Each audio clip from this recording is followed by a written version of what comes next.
Hello, Melly. How are you today? Hello, I'm doing just fine. Thank you so much. Right. It's really, really nice to have you here today. So on Wednesday, my students got to see a lot of your work and they absolutely loved it. And we're really lucky to see you today. One, we're also really lucky to get to see you in your studio. Um, and two, they have a lot of time to be able to look at your stuff yesterday in class and tomorrow in class. So that's going to be really exciting. So thank you very much You're for so taking welcome. the time out. Yeah. So jumping right on in, my students are in middle school. So they are learning about lots of different kinds of art at this age. Their imaginations are finally catching up with the ability to do stuff with their hands. So they're really learning about what they want to get into. And most artists I've talked to sort of have a similar answer to this, but when did you start doing artwork? I started when I was very little and I would watch cartoons and I would try to draw them. And I think my favorite cartoon to draw was the Pink Panther, which I don't know if anybody knows who that is, but he's a big Pink Panther. And I would draw him and I would draw the Roadrunner from the Warner Brothers cartoons. And I started off with like little markers and then kind of went into like pastels. And my parents were really supportive of what I did. So I was very lucky. And let's see, yeah, so I would say I was like 3, I don't know. I was Nice. very little, yeah. That's awesome. It's great having like supportive family and having good access to cartoons. It's always got to be great. I'll make sure I show a picture of what the Pink Panther looks like to my students because Yeah, they yeah, may not know who that is, but that's okay. yeah, he's a little old. Yeah. I wonder if that's when they're going to reboot one of these days. I kind of hope so. I mean, he's ripe for rebooting, so. Yeah. So you started drawing, you started making art from a really young age. Sounded like you enjoyed it pretty much from the start. But when did you decide that you wanted to make this like your job and your livelihood? I think, there was a little time when I think I wanted to be a veterinarian because I really like animals too.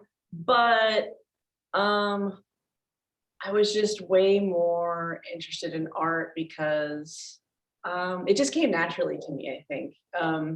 And I guess I didn't really decide, but I just always kind of knew that that's just what I was going to do one way or another. Because it's like, if I wasn't drawing, if I wasn't making something, I was thinking about drawing and thinking about making something.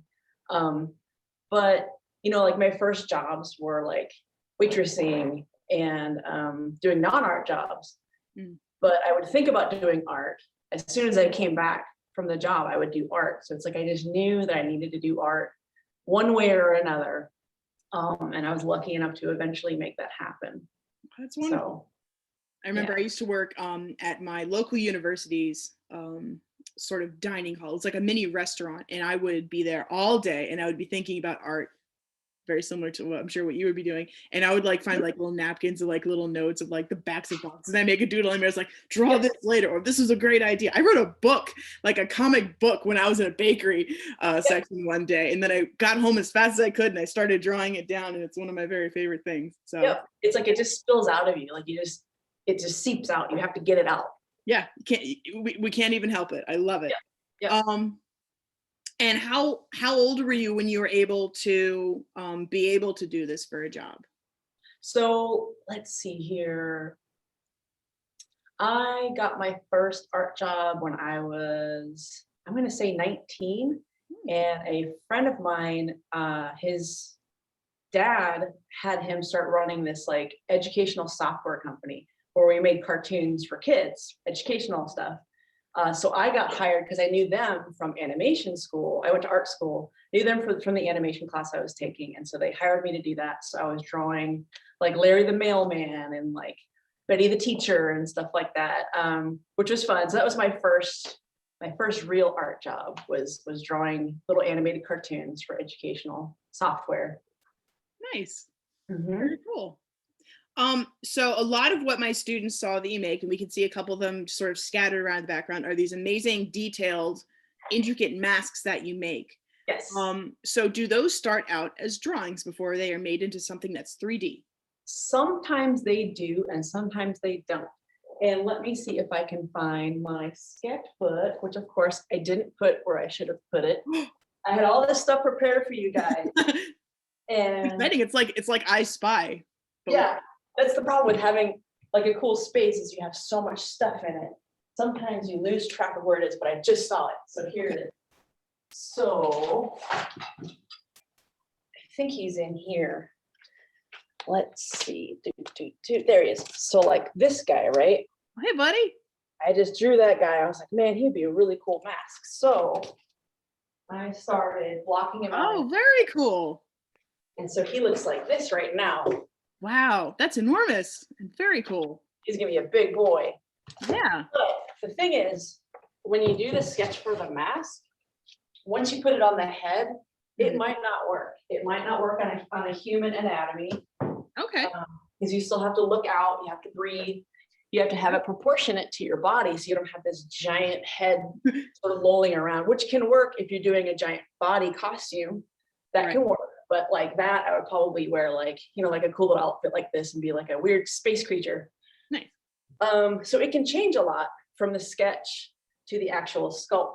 But I would say usually, like with the dragon, like this one, I just kind of made up. This is mid painting. It's not finished yet. But this one, I just started sculpting and just kind of went for it. Yeah, we saw different. Oh, yeah, we saw a different color version of that. The purple one looks awesome. So this is going to be mine. I'm keeping this one. Good. I want to wear this to the Ren Fair when it opens finally. So I'm working on this one. So I want to do kind of a weird, like bone-like, but not quite like kind of more magical bones. Nice. So this is how it goes. I'm not really sure what I'm going to do with that color palette, but hopefully it'll be cool. I think you probably got this down. I think it's going to be pretty nice. So the next question that they had asked, and you sort of started answering it. So when you make a mask, so we saw your, I guess your model that you're working off of. Yes. So where does it go from there? So you started sculpting one behind you, but how does that sort of happen from sculpting to the next steps? So like like underneath this, it's just like a guy's head, right? Mm-hmm. Like just a plain guy's head. So I'll just slap the clay on and just sort of build it up and just sort of work around it and make sure all the proportions are right. And I'll go in and kind of carve off parts and then add more, and then carve off, add more. And that's called blocking out. So when you're blocking out a thing, you're kind of sketching the shape, sort of like the basic shape. So you're blocking out your forms, you're making sure everything is symmetrical. My least favorite part of sculpting is making it symmetrical. It's so boring. It's the worst. So I'll block it out for a bit, and then I might let it sit for like a week, make sure that I like it, just let it hang out in the studio. And then I'll go in and I'll start doing some more detailing as far as like putting in more intricate shapes, but still sort of in the rough phase. And then I'll go in with tools called rakes, which look like this. Let me get my whole sculpting box out. So here's a bunch of my tools. So like when I first start out, you've got this big rake. See how it's serrated? I love it. So you go in and you kind of pull the clay and it'll sort of shave it. So you can get these really nice planes of like shapes, right? Yeah. And let's see, then I might go in when I'm getting a little more detailed with a rake that's like this. It's a little smaller and it's sharp. It's really sharp. Yeah. So you can go in and get like smaller shapes in there. And then you eventually graduate to like this rake. This is one of my favorites, this little tiny rake. So that's when you're getting finer and finer and finer. So you kind of start big and you kind of tighten up the details, I guess you could call it. Right, wonderful. I like it. Now, when you said that you let the clay sort of sit there for like a week, are you using, what kind of clay do you use that allows it? Because I know ceramic clay will get very cranky if you do that. Yes, ceramic clay is a water-based clay. So if you want that to sit around for a week, which I don't really recommend, you can, but you want to cover that with some plastic to keep the moisture in. But this is monster clay. It really is called monster clay, which is the coolest title It's the most appropriate clay for you. Isn't it great? Yeah. So I've been using this for, gosh, maybe 10 years. And so this is the gray version of the clay. Mm-hmm. This is the brown version of the clay. This is usually what it looks like. So this is a oil and wax based clay. So it's oil and wax mixed together to make this nice brown goop, and it's non-toxic. So you put it in the microwave for about like a big tub like this, maybe like 2 minutes or so, and it's gonna get soft. And so when you put it on your sculpture, it's never going to harden. It's going to stay relatively soft for the rest of its life, which is really cool. But the thing is, if you use monster clay to make a mask, you can't just take the clay off and then put it on your head for a mask, right? You have to make what's called a mold, which looks like this. Oh, I was hoping we would see one. So this is a mold. This is the mold for the dragon. And you can see how it's got similar textures, right? So this mold, you have to cut off the horns. You mold each piece at a time. So to get it from clay to plastic, you pour in your plastic and you swish it around. You swish it around like water in a bowl, right? So you get all the plastic all over, and it's going to be flopping around. It's really annoying. But it does something called curing, which is a chemical reaction because you have these two liquid parts that you put together and you mix. So it comes together and it does an exothermic reaction, which makes heat, and it makes the plastic solidify. So you have a shell inside where you swished and swished around. So eventually you pull it out, right? And you pull it out and it looks something like this. See, it's hollow. Fantastic. So it was sitting in the bowl mold like this, swish, swish, swish, swish, swish, right? So to answer your question, if you use monster clay, it will stay soft, but you will have to eventually make it into a plastic product like what I showed you. So sorry, that was a very long answer. No, but that was awesome because, you know, they were asking about the clay, they were asking about the molds, and you did that wonderfully. And that's going to be really wonderful. Also, monster clay, the brown monster clay looks just like ice cream. And I feel like it's incredibly dangerous to have in your studio. It is, it looks like chocolate. So sometimes it makes me a little bit hungry. It is non-toxic, so technically you can eat it, but please don't eat it because it's not going to feel good. Probably doesn't taste as good. No. I've gotten it in my mouth accidentally, and it is not. It's yuck. It's the rite of passage of all artists to inadvertently eat their art supplies. Yes. 10 out of 10 clay, 0 out of 10 ice cream. Yep. So with all of those different steps involved with sculpting and mold making and then pulling the mold and then painting it, this might be an impossible question to answer, but a lot of questions that people have in my class are, well, how long does that take to make? That is a question I get asked a lot, and it is so hard to answer because I'll work on a lot of things at a time, right? I don't just work on like one sculpture or one painting. I'll have like this thing being painted over here, and then maybe because I'm working on this while this is drying here, these are drying, this is sitting in the mold and waiting to be taken out. So I never actually sit down and count how many hours it takes for each thing. I can kind of estimate. So I would say, let's say it takes me 20 hours to sculpt the mask, to sculpt that guy. And then let's say it takes me 2 hours to make the mold, to do the soft part around it. Then it takes me, let's say 15 minutes of swish, swish, swish. Then I have to pull the plastic out, and it takes me maybe an hour of sanding it and making it so that it's nice and ready to paint. Then this is a big math problem. It's a lot of, and I don't like math. I mean, some people like math. I don't like math. I'm not that great at math. But then it might take me like another 12 hours to paint the mask. But the nice thing is when you have a mold like this, I can make, let's say 20 to 25 blank masks out of it. So it sort of divides the time up a little bit. So it's not as bad. Like I'm not sculpting one mask every time. Right. I'll sculpt one mask and I can get like 50 copies of it out of the mold, which is great. So the answer is it takes a long time. Okay, that's a fair and good answer that most people who are asked this question say the exact same thing. So my students at this point, when they ask this question, they're probably gonna be like, they're probably just gonna say it's a long time. Yeah, it's a long time. But you know what? Once you kind of get good at it, like you've done it a lot of times, you kind of know how to make your time work the best, which is a really important part of being a professional artist. Your time is valuable. So you need to have this drying while you're painting this, while this thing is going. And so you're utilizing every hour as densely as you can, if that makes sense. Absolutely, yeah. That's wonderful. So another question that they asked, because we saw a lot of different designs and paint variants and versions of your masks, including the half mask. So question number one, have those gotten more popular with COVID as masks have become the best thing in the world? Yes, they have. And when I first, because I've been making half masks for a long time, Yeah. I've been making masks since about 2008. And I think I made half masks back then. So it's funny because now when I make a half mask, I'll have people say, well, COVID will get through that. And I'm like, well, it's not really made for COVID. But I had to put disclaimers on my things that say these are not made for COVID. You can breathe through them. So please wear like a cloth mask behind it. But I would say that I have maybe gotten some new people interested in my work because of it, which is cool. But I also wish that there wasn't a pandemic. Yeah, absolutely. So.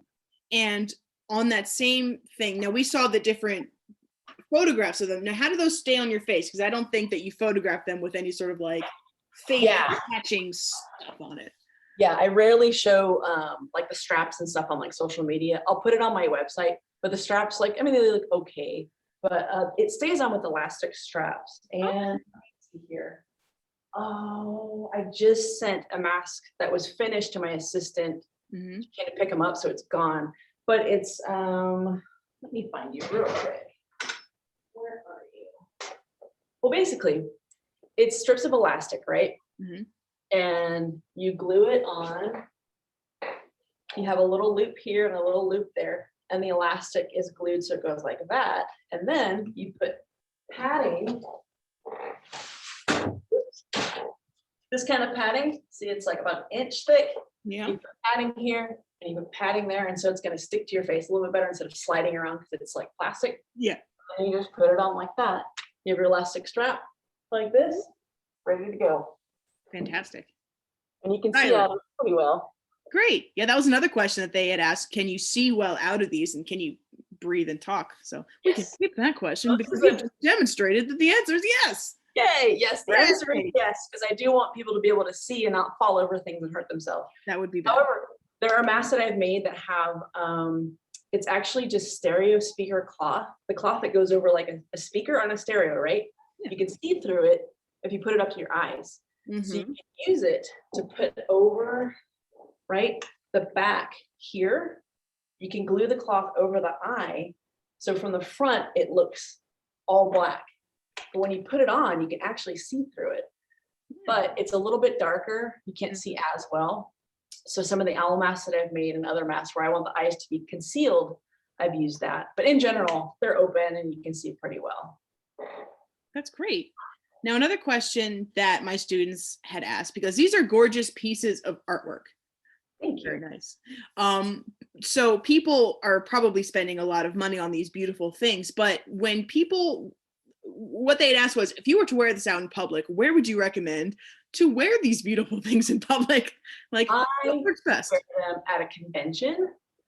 There's like anime conventions, there's furry conventions, there's like general comic book conventions where people could wear this stuff, because a lot of people will make, and I love this, like this is awesome. People will take a blank of my mask and will paint it how they want, and they'll make a whole character around it and a whole outfit. And it makes me so happy because it's like a collaboration. It's like somebody else taking your work, but like adding their twist to it. So it is so satisfying when people do it. So yeah, I would say, yeah, conventions, or there's an event that I go to called Wasteland Weekend, which is where a lot of like really crazy, weird people have these really cool cars, and they're like post-apocalyptic, and they wear costumes, and we all just hang out and we wear crazy stuff. We saw some of the pictures of the costumes that were made there with your things and people who had made them on their own, and they're like, that's really cool. It reminds me of something from a video game. I love it. Yep, it's like, I don't know if they've seen Mad, it's probably a little adult, but it's Mad Max, that whole genre, which is when you're older, you can watch it, but not right now. Well, I love Mad Max. I got a cool poster of it up in my corner up there. I did that one. No. Anyway, so good to know. So maybe wear them at a convention, cool places, definitely Halloween, maybe not to like, the grocery store, you might get a look. I think, I mean, I guess if you want like attention, maybe, but like, I think especially during the pandemic, people are already kind of freaked out. So you don't want to wear like really crazy stuff. Yeah. But then again, maybe you do. I don't know. I don't know. Just a time and a place, I think. I mean, yeah. I mean, the worst they could say is, "Oh my goodness," and then you just, Yeah, just put yeah. that. And another question they had, and this was really clever because some of my students have done things like made homemade crayons and things before. And if you have a crayon that's a little stub or a little bump and you really can't do anything with it, you can melt it down to make it into something new. If there's ever a mistake or what they call a second in the art community where something isn't quite good enough to sell with plastic, with the stuff that you use, are you ever able to recycle it and try again with it? Like, do you make Unfortunately not. I really wish that you could. There are types of plastic that you can do that. There's like thermoplastics that you can melt down, but the plastic that I use is a polyurethane. And so once it's cast, once it's mixed, once it kicks and it's solid, that's pretty much it. I mean, you could probably grind the plastic down into like a powder and mix it in when you're mixing other plastic again to kind of use like a filler. But generally you don't do that. When I have a mistake, a mask that maybe has a crack in it, you can glue it. Or let's say it's called a miscast. So there's a mask that maybe is too thick or like a big air bubble or something. You can kind of play it off and maybe sculpt in like a new part using called an epoxy putty that you mix and it becomes hard.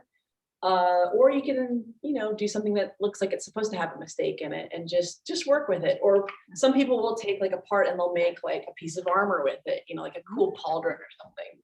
So I think if you're creative with these, you don't want to just toss it. So I'll sell things called miscasts for a little bit cheaper so people can use it to paint practice or something like that, or to make armor or whatever. But yeah, you can't melt it though. Yeah, that's wonderful. Thank you very much. What is next? We saw a lot of the figures that you made, the sort of bendable, movable. I don't want to say toys because you don't want to with them because beautifully handcrafted. Sorry, dinosaur. But she's gonna sit there. But could you explain, because you had mentioned what the scales were, so they were hard to sort of picture how big they were. So I think we see some in the back, but like generally how big-ish are they? So the scales there's something called 1/6 scale, and it's written as the number 1 with 2 dots and then a 6. So what that means is on a 12-inch figure, so like we have Mad Max here. Oh, okay. Hey, there's Tom Hardy. Okay, so he's 12 inches tall. Oh, okay. But for every, let's see if I have a ruler. Oh, I do. So for every inch on him, it equals 6 inches to like a normal person. So let's see. So this is an inch, right? So this would be 6 inches. So the 1 and 6 corresponds to how big, like the scaling down. Like if I'm 6 feet tall, it would like match up. Let's say this is 6 inches on him. This is 6 inches on me. Sorry, I have no shoes on. Me neither. Yay! So these are called 1/6 scale dolls, action figures, excuse me. And I will show you what they look like underneath. Goodness. Little nude people. And you can see all the little joints in it. So I buy these as blanks because there's a community of action figure collectors who do their own customs. And you can buy clothing for them. You can buy armor for them. I think somebody had asked about the clothing for my doll for this kind. Most of the clothing I don't make because it is so hard to sew that tiny. You can buy pre-made little outfits for these guys. Let me see, where did I put you? So here's like a little pair of pants that I bought. Oh, little pants. Little pants on. He does have to wear some pants.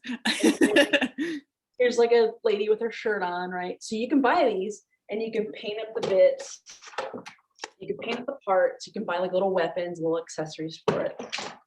There are some, like this guy, some of them I did make the armor, but like his pants here, like these pants, I didn't make these, but I dyed them and I painted them to match his outfit. This is a t-shirt that you can just buy, but I dyed it and I drew like cool little lines on it to make it look futuristic. Yeah. But this armor I sculpted, like the head I sculpted, hands, the legs, that's all custom. This is custom. So you can kind of mix and match things, but you can see how big he is. So this is a 12-inch tall figure. But like for some of my other guys, like this guy that I'm working on, and he looks really funny right now because he doesn't have all of his fur, but he's way bigger than 12 inches tall. Yeah. But he's not really in scale. He's just kind of a, I guess, like a freehand puppet character thing. So he's all. He wants a hug. He's got the hugging arms out. Yeah, he's ready to hug you very tightly. No. Terrifying. Please don't. But you can see his little face. He's very angry. So cute. Boy.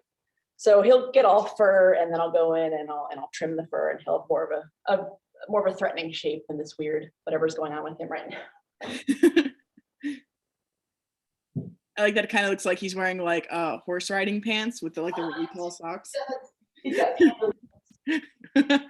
not look scary right now. He's very nude and non-threatening.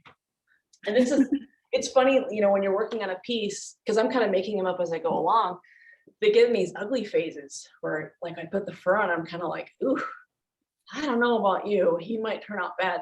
But I tell myself like, well, it still needs to be trimmed. I still need to finish this part and it'll still look cool. You have to kind of ride it out when you get to that ugly phase sometimes. I try to avoid working with fur for that very same reason. It's like, this is a lot of work. I don't like it. That black fur is all over my floor and it gets in your nose. Oh my God.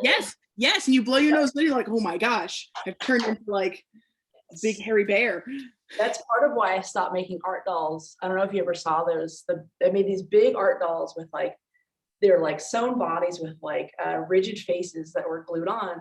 And they came out great. They were so much fun, but there was just fur in my face every day. And I couldn't take it. Yeah. So. The fuzz. Okay. Now you obviously love making these one-of-a-kind beautiful things, and my students saw that you had made several versions and several different paint jobs of lots of your various creatures and things. Yep. Would there ever be a time, and they've asked this, that you would ever just have those made somewhere else in a factory so you could make a bajillion of them instead of a number of them? I've had that happen before. I collaborated with other companies that produced a 1/6 figure that I designed, and they made them in China. They were guys from, where were they from? Malaysia? I think. No, Indonesia. They're super nice. So they approached me to use my design, and they turned it into a 1/6 toy, which was great. I've been thinking about that lately. I've done that with plush. I had some stuffed animals made overseas, and I had, I think, 500 made, which is nice. But the thing is, you have to work with factories, and so they don't always get the details right. Things can go wrong with shipping. It can be hard to find a good source for it. I would love to. My ideal thing is if a company said, "Can we license your design?" where they pay me a set amount of money, and I say, "Yes, you can use my design," and then they make things and they deal with the shipping, the manufacturing, getting the design right. I might approve a few things. That would be ideal. Yeah. But that's way harder than you think. You have to really find people you can trust, because you are sending your design somewhere else. It could get copied, it could get used for things. So you have to be careful. But I do outsource some of my masks and things. I have an assistant that I hired, and I pay her to make a lot of my blank stuff. And I taught her how to do things. I taught her how to make molds. She's sort of an apprentice too. So that's been a huge help, because I found myself doing a lot of work that I didn't want to do. I'd rather be making dolls and sculpting the masks rather than swish, swish, swish, molds, molds all day. So that helped a lot. Wonderful. What's next on our great big list? What do you use to paint your artwork with? There's a lot of cool paint effects. Yeah, I've got a whole bunch of paints over here. I wonder if you guys can kind of see them, but they're all up. Whoops, somebody just fell. I have a lot of sprays over here, so a lot of things are falling, but there you go. You can see all of these. These are acrylics. Most of these are acrylics. These are acrylic gouache. It's pretty much just acrylics, but they're super bright and they're awesome. This is probably my favorite brand, is the Whole Bean acrylic paint. Ooh. I love this stuff. I've not seen that before. I was always more of like a golden Liquitex person. Golden is a great brand. That's like a high quality brand. Yeah. The Holbein acrylic wash has like the super bright, crazy colors that I use with my masks. Like this one here that I'm finishing up today was mostly painted with the Holbein acrylics. Oh man, those are lovely. And they are so bright. I have to look into those. Yeah, he is a bright boy. So I'm trying to straighten these lines now, and I'm just, why did I do that? Why? So yeah, it's mostly acrylic paint because it dries quickly, it mixes well. You can use water to clean up with, so it's really nice. You know, there's oil paint, there's like a hobby paint that's like a enamel paint, but that you have to clean up with like turpentine and things and acetone, so it's a little more toxic. So yeah, but yeah, lots of different kinds of washes and acrylics and things. So I may have hoarded paint a little bit. I think this is probably true of every artist that paints. You have the paints that you use, and then you have the paints you're like, I can't possibly use these. And then you have the paints that you don't know why you bought them. Yes. And they're just there forever. Yes. And they sit around. Bill them to somebody. Yes. And I'm like, well, I bought this because I thought it would be cool, but I don't want to use it because it was expensive or maybe, you know, whatever reason. And yeah. Yep. Now this might also be a difficult question to ask, but because this is your job and you're doing hours and hours and hours of work, you have to do the research, learn how to do a thing, make the thing, paint the thing, post the thing online, do all of this stuff. How do you go about pricing your artwork? That is maybe the hardest part of being an artist. It is so hard because you want your work to be accessible to people. Like I want people to afford it. You know, I want people to enjoy it, but I also have to pay myself a fair price because, you know, I have to pay mortgage, I have to pay for the dog's vet bills, and I like to eat food and, you know, things like that. So, you know, you have to have a livable wage. So I will generally try to think about how much the materials cost, of course. And then I think, okay, how much should I get per hour plus the cost of materials? And sometimes my pricing can be, especially like with the panther masks that are like really complicated and really, they take a lot of time. I'll price it as how much would somebody have to pay me for me to do this again? Because it can be really draining. Yeah, like I love making these like crazy, like complicated designs, but it makes me so tired. So I will say, okay, how much will it cost for me to do this again? $700. If somebody buys it, cool. If they don't, it's going to sit on my wall and I'm going to enjoy it forever. Yeah. Usually they sell, you know. So far so good. But generally I like to keep things accessible, and I like to have a range of prices of, like I have $25 pendants. Smart. But I'll sell masks that are like $1,500. Yeah. Some people can afford certain things and some don't, and everybody has a different budget. So yeah. No, that's really smart. And I think that is a really good way to make things accessible, because if someone loves your work and they say, oh my gosh, that mask is amazing, but that is, you know, a lot of money for me to spend at this time, I can support them by getting something that's less expensive, and I can know that I bought something that this person worked hard to make. Or they can buy a blank instead of like a painted one. That's why I make blanks. Yeah. Because, you know, they can, even if they don't know how to paint that well, like you can still like paint it black with like a little dry brush silver, and it'll look like an antique silver thing. And I have, you know, like a few little painting tutorials, and there's a lot of tutorials online that are going to teach you things for free. So I figure at least they can have, you know, a piece for me, but I'll also have like, you know, t-shirts they can buy that another company sends out for me, and things like that that are very accessible and not rare. Yeah. I'll have to get those painting tutorials that you made. I'll put those up for my students to watch. I think they'll really like that. So you have an incredibly unique way of making artwork. I think your artwork is recognizable from 10 miles away because you do a thing and you do it so well.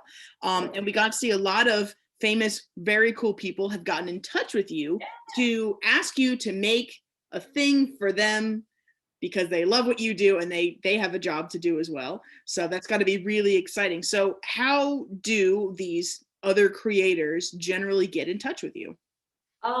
They get in touch with me through, well, you know, it can be kind of, I don't think they know the 6 degrees of Kevin Bacon thing, but it's like one person knows something and then it can branch out into different possibilities. So I have a friend named Guy Davis, who's a comic book artist. He's been following my work for years. He does concept stuff for Guillermo del Toro. Yeah, I know exactly who that is. Oh yeah, so as he likes my art, he showed it to Guillermo, and Guillermo was like, "This is great." And I guess Guillermo's kids really liked it, and so he reached out. Guy gave Guillermo my information and said, "Oh, if you want to email her, here's her information." And when Guillermo del Toro emailed me, I thought it was a joke. I would imagine so. Yeah, yeah. I read the email and I'm like, who's playing a joke? So I emailed Guy and I'm like, hey, I know you're friends with Guillermo. Like, is this his real email? He's like, oh yeah, yeah. He's been asking to get in touch with you for a while. And I'm like, oh my God. freaking out.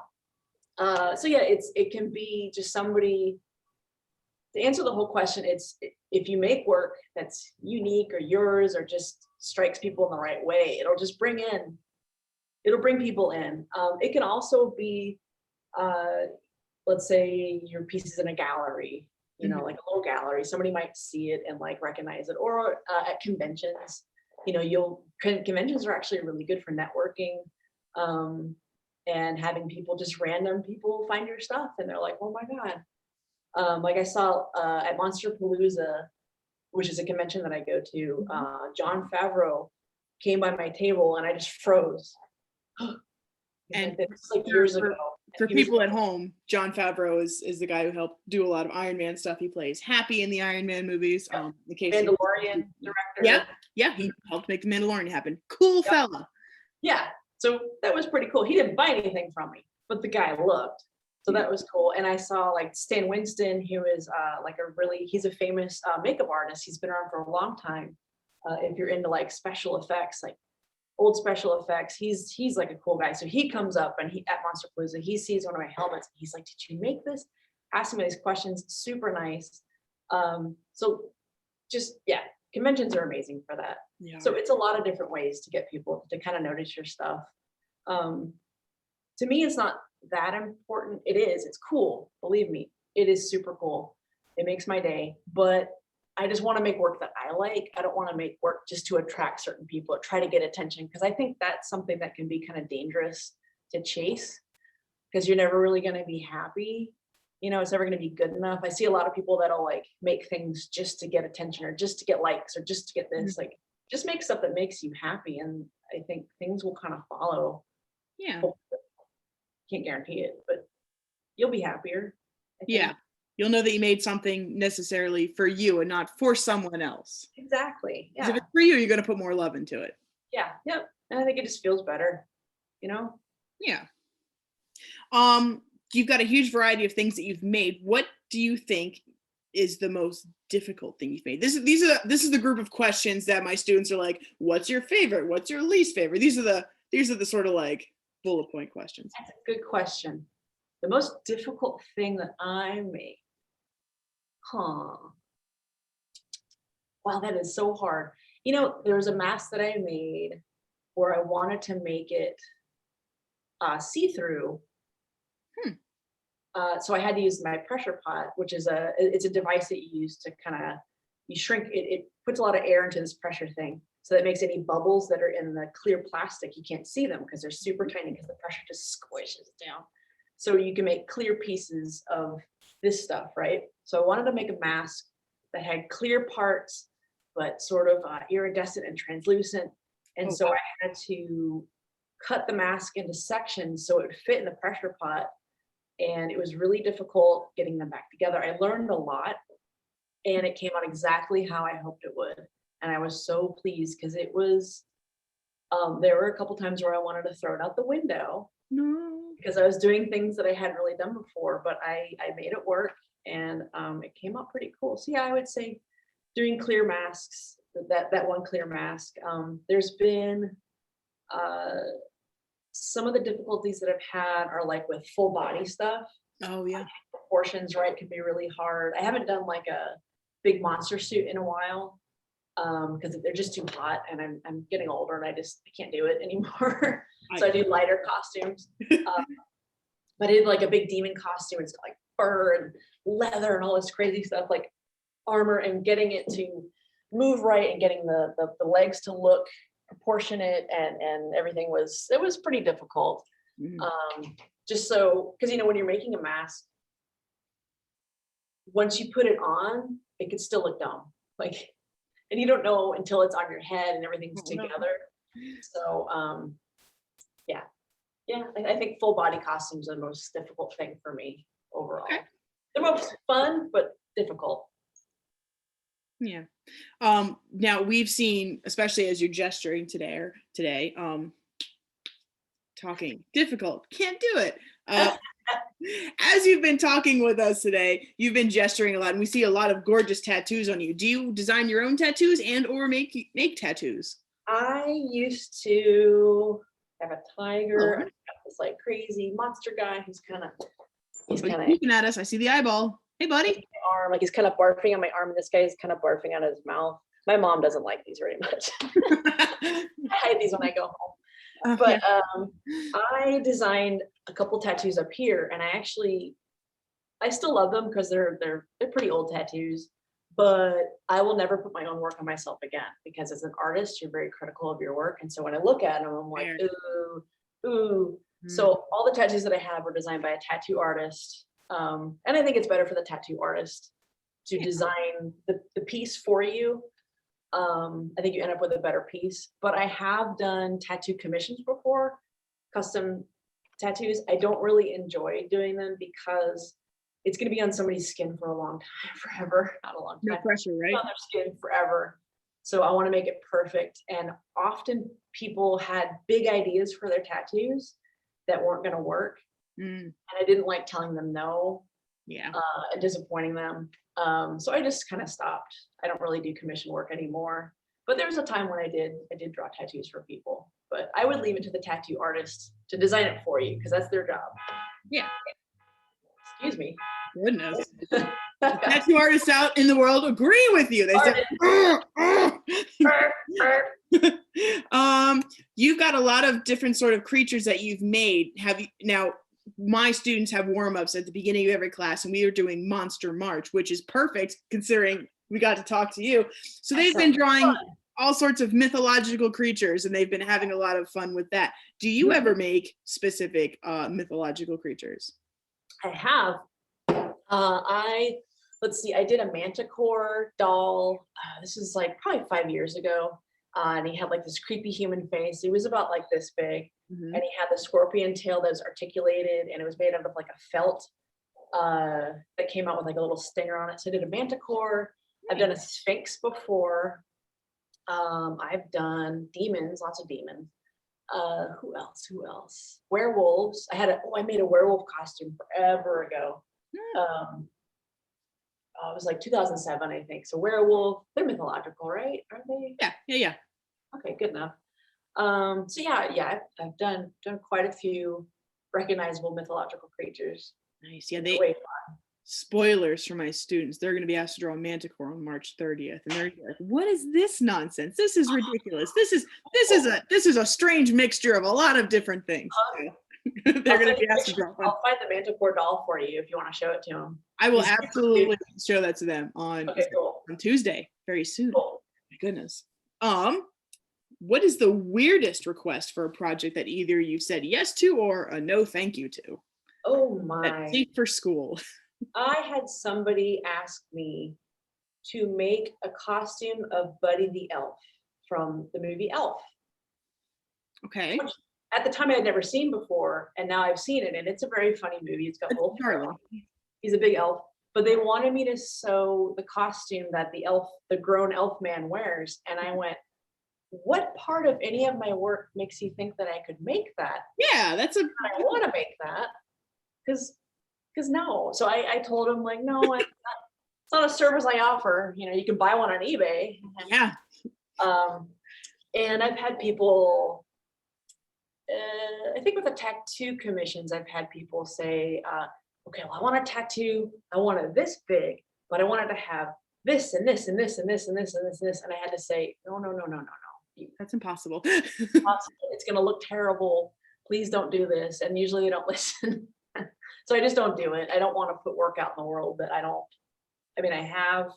sometimes you have to do things you don't really want to do. Yeah. And especially at the beginning, there's jobs that I took because it paid that I wasn't really that into. But now I'm lucky and I've worked hard enough where I can kind of pick and choose what I want. But not all artists have that privilege, I guess. Sometimes you just got to pay your dues and do stuff you're kind of not into. Yeah. You hope that, I guess, that you get more of the good stuff rather than the less pleasant stuff. Yeah. And on the other side, sometimes you want to stay, you only want to put out work that you really care. It just depends, I guess. Yeah.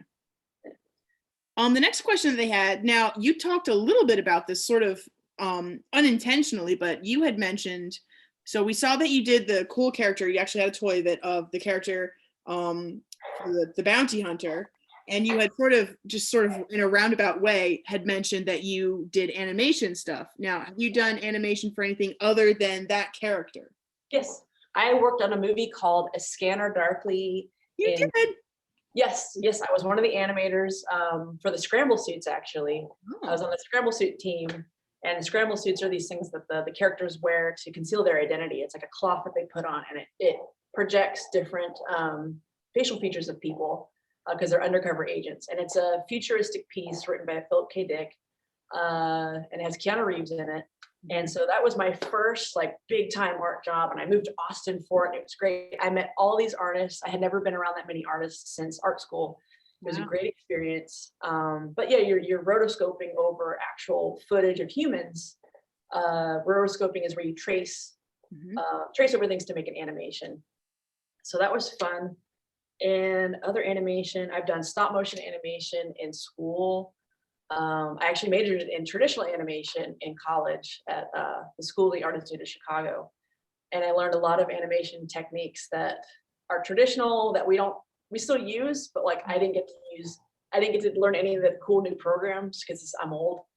So I missed out on all the cool digital stuff, unfortunately. I was actually hand painting cells like an old person. So good. 1996, so. Fantastic. Yeah. With your articulated toys, do you ever do stop motion with any of those? Because they look like they move around so well. No, because our stop motion is a pain in the foot. It is because you have to have the joints they have to be really tight. Because let's say it kind of falls a little bit, or you move things a little bit, then in the camera you're going to see it. It's very time consuming. I have so much admiration for Leica, people that make Paranorman and things like that. It's so time consuming. I can't do it.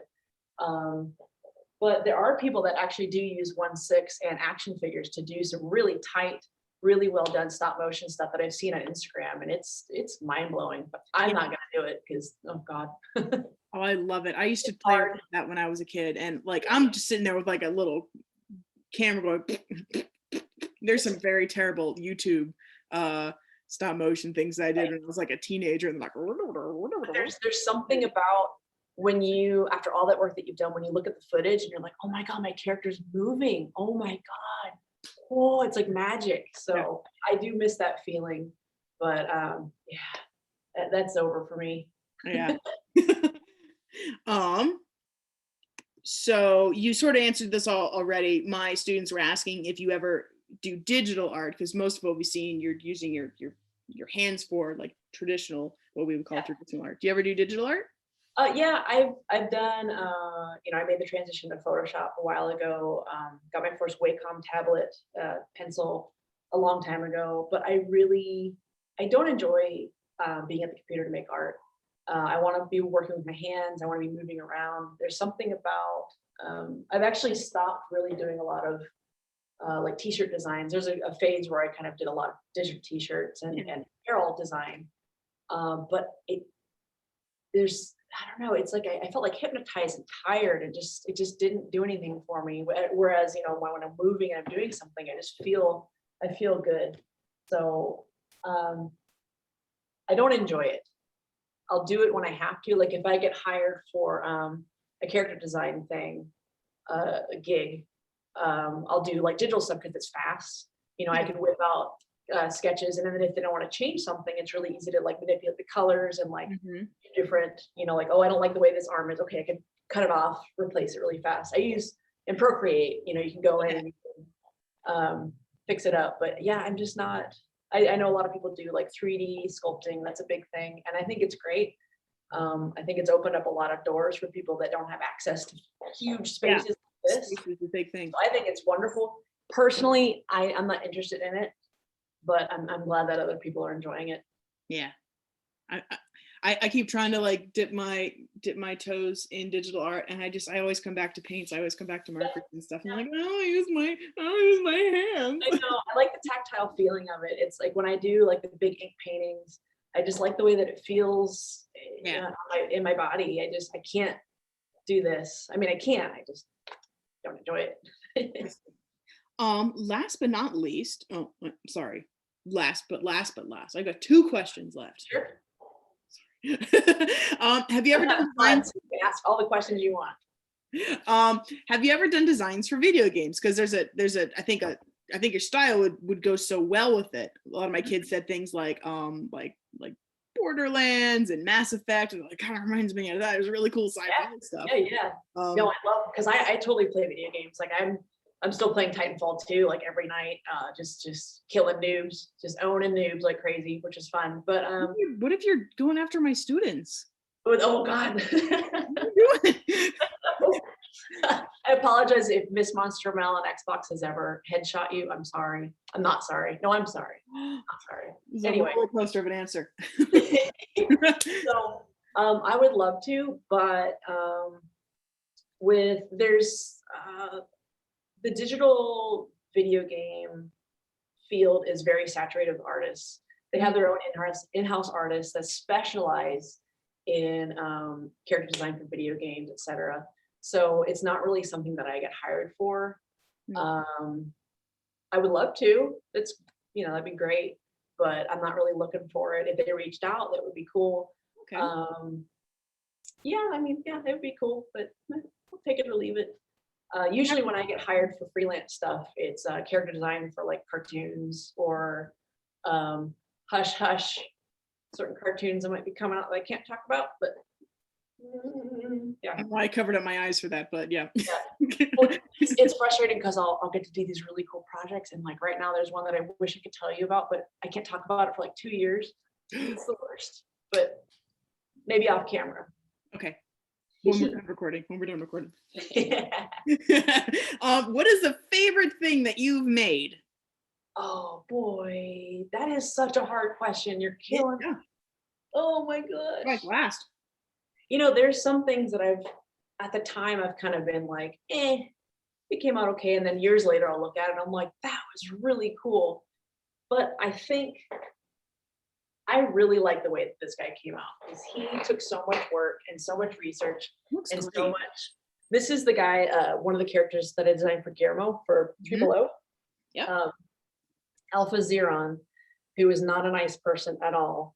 Yeah, one of my kids had seen the show and they were like, I know that guy. Yeah, he's a he's a bad dog.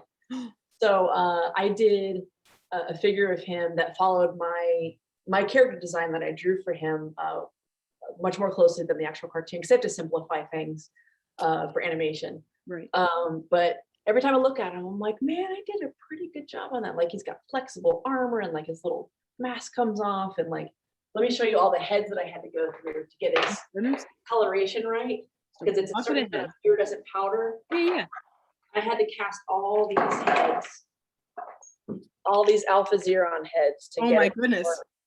So these are all like teeth. So like this one I messed up because I didn't put the right sheen on it, so he's all grumpy. Well, of course. I think this one had like a spot on the back that didn't quite. You can see how the color sheen changes in the light. It's really cool. It's gorgeous. So, but yeah, so he was the most work, but the most satisfying. So yeah, I love right now.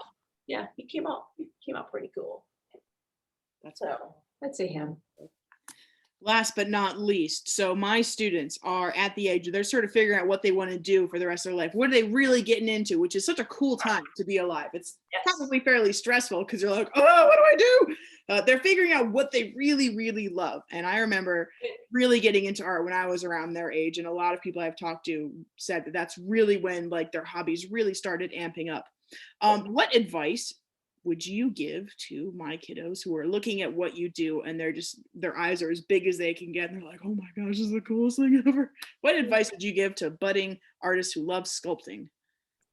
If I could talk to myself, they're probably like 12 or so, 13, older, around there. When I was 12, I would say, wow, that is a big question. Yeah.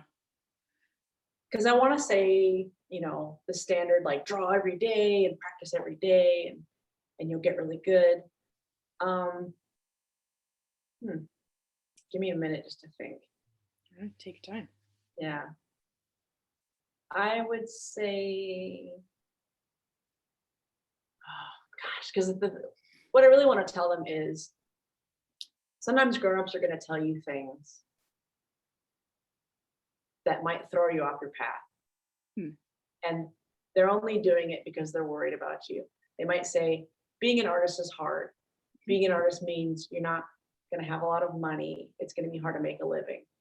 And because I had people say that to me when I was, family friends would say like, oh, well, drawing cartoons is stupid or animation is stupid. You shouldn't do that. You should be a doctor, whatever. Yeah, right. I had one other artist tell me like, oh, you should go in and do advertising because it pays all this money. And I knew he was wrong. And I knew he was coming from a place that cared. Like he just wanted me to do well because he saw that I was struggling at the time. I was just starting out. But it was the wrong path. It wasn't what I was supposed to be doing. And I'm glad I didn't listen because I would not have fit there.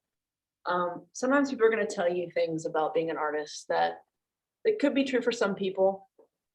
It might not sound good. It might throw you off your path. You can listen to them a little bit. You don't want to go off into these like crazy dreams and do rash things and not plan. Right. When people say, how do I become a full-time artist? I say, save your money, pay off your debt, have some cash, to like, just in case things happen, like be secure before you make the full-time thing. But the thing is, you can still be an artist and not be a full-time professional artist. You're still an artist. Yeah, you can do a real job part-time or full-time and come home and paint. You're still an artist. Don't put a lot of pressure on yourself to achieve these lofty dreams of like, I have to work for Disney and then I'll be a real artist. Because that was my dream growing up, was I'm gonna be a Disney animator. Well, guess what? Animation was really hard. It was hard to get into. I didn't enjoy it. I wasn't really into it. And it changed. And I gradually found my own way. So don't put up these solid expectations for what it's going to take or what you have to do or where you need to be in 10 years. I'll see kids that are 21 and they're like, oh, I don't have 100,000 followers on Instagram yet. I'm a failure. And I'm going, oh my God, I was 30 years old before anything really started happening for me. I mean, it's going to take a while. So if you want to be an artist, you'll find a way to be an artist, even if you're a lawyer, even if you're a doctor, even if you're a veterinarian, whatever, or you might be a full-time artist. But just, I don't know. I don't want to say follow your dreams, but your instincts are going to be right sometimes. You're going to have these needs to create things. You're going to find a way to do them. Follow it. I would say there's so much free information right now on the internet. There's so much that stuff that I would pay money for, top money for. There's so much information that you can learn from a young age. Y'all have so much in front of you. Great. Yeah. Take advantage of it. Like just eat it up. Like just inhale that stuff and just do what makes you happy. If it feels natural to you, but also don't be afraid to like try new things. Also, it's a hard balance. I know I'm kind of rambling, but there's just so much to unpack. Yeah. It's a big question and it's a bigger answer. And I want kids to try things. I want them to be brave. Be brave. Because I have, kids will say, oh, what pen is that? What paint is that? There's not a magic pen. There's not a magic paint that's going to make you awesome. It's sometimes art is learning anatomy, which is pretty boring. You know what? I say that now. It's really not that boring. But sometimes you have to do life drawing, which is like, but you have to learn certain things to get good at other things. You have Right. to walk Yeah. before you can run. You know, you can have a style all you want, but like I took natural history illustration, I took like scientific illustration, and then I went off and did some like crazy styles. Like get your foundation in, learn Yeah. how to really draw. Or you know what? Maybe not. Maybe that doesn't make yes, but no. God, I'm not making sense, am I? You're doing It's like, fine. you know what I mean? It's like I want to tell them like, do your fundamentals, but it's also art. It's also like, but don't pound yourself where you hate art, you know? Don't Yeah. make it your enemy too. Do the hard work, but be flexible. Yes, be brave, be flexible. Yeah. Yeah, you can listen to people to a certain point. So hopefully that went over well. Oh man, I'm I sorry. think so. I think they'll get it. I think they'll get it. I hope so. The TLDR didn't version, kiddos, is do your best. Your best Yes. is enough. Yes, yes, yes. There we go. Like It's been so great to talk to you.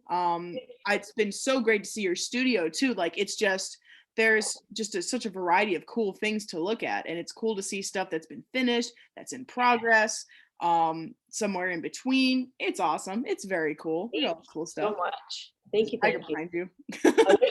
Yeah, I've got a few little figures and things. I wish I could zoom out. I have that same Hellboy toy. I think. Yeah, that's a really I good think I do. Sentinel one. It's so rad. It's got Yeah. really cool articulation. Yeah, It's really he sits by my TV. Yeah. nice. Good taste. Thank you. Uh, but it's been so great to talk to you. I think my students are really going to love seeing this. I think this is going to be one that they're going to watch more than once because there's just so much to learn and so much to see. We're very lucky in this bonkers time of ours that even though a lot of us are away from a classroom, some of us are having a hard time accessing art. In this strange, bizarre world, it's been actually a lot easier to talk to other artists who are professionals in their field, because bringing a guest artist to a school is a logistical nightmare. By the way, so being able to talk to other people and introduce students to other artists this way has been just one of the best highlights of this otherwise ridiculous year. I'm so glad. And it's going to be over soon. It's not going to be like this forever. It won't be. We'll get through it. But this is one of the silver linings behind this big old fart cloud that is this year. Sometimes good can come out of really annoying things. Like Yeah. Thank you so much for talking with us today. I'm gonna stop recording this in just a second, but thank you so much. We're very lucky to have you. So thank you for listening to me and asking me great questions. yay.